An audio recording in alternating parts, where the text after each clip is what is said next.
ಇನ್ನು ಇದೇ ವಿಚಾರಕ್ಕೆ ಸಂಬಂಧಪಟ್ಟಂತೆ ಅರವಿಂದ್ ಬೆಲ್ಲದ್ ಅವರು ಕೂಡ ರಿಯಾಕ್ಟ್ ಮಾಡಿದ್ದಾರೆ. ಕೊನೆಗೂ ಕೂಡ ರಾಜ್ಯ ಸರ್ಕಾರ ಒಳ ಮೀಸಲಾತಿಗೆ ಒಪ್ಪಿಗೆಯನ್ನ ಕೊಟ್ಟಿದೆ. ಬೊಮ್ಮಾಯಿ ಸರ್ಕಾರ ಎಸ್ಸಿ ಎಸ್ಟಿಗೆ ಸಂಬಂಧಪಟ್ಟಂತೆ ಮೀಸಲಾತಿಯನ್ನ ಹಂಚಿಕೆ ಮಾಡಿತ್ತು. ವಿಧಾನಸೌಧದಲ್ಲಿ ಅರವಿಂದ್ ಬೆಲ್ಲದ್ ರಿಯಾಕ್ಟ್ ಮಾಡಿದ್ದಾರೆ.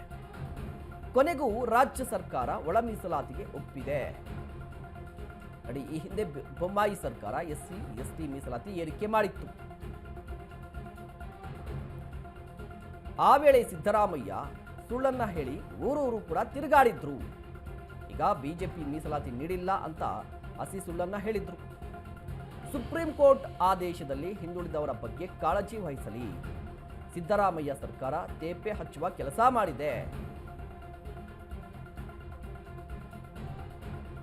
ಒಂದು ಕಡೆ ರಾಜ್ಯ ಸರ್ಕಾರ ಒಳ ಮೀಸಲಾತಿಗೆ ಗ್ರೀನ್ ಸಿಗ್ನಲ್ ಕೊಟ್ಟಿದೆ.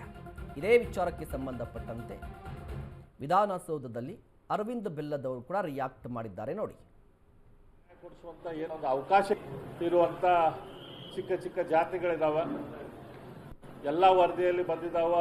ಅತಿ ಹಿಂದುಳಿದ ಜಾತಿಗಳಿದಾವ.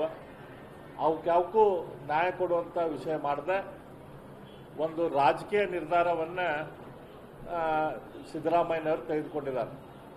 ಅವರು ಹೇಳೋದು ಒಂದು, ಮಾಡೋದೊಂದು, ಕುರ್ಚಿ ಆಸೆಗಾಗಿ ಇವತ್ತೊಂದು ಬೇರೆ ಬೇರೆ ಸಮಾಜಗಳಿಗೆ ನ್ಯಾಯ ಕೊಡಿಸುವಂಥ ಏನೊಂದು ಅವಕಾಶ ಇತ್ತು.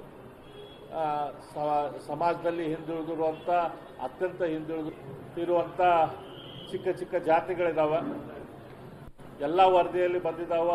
ಅತಿ ಹಿಂದುಳಿದ ಜಾತಿಗಳಿದಾವ.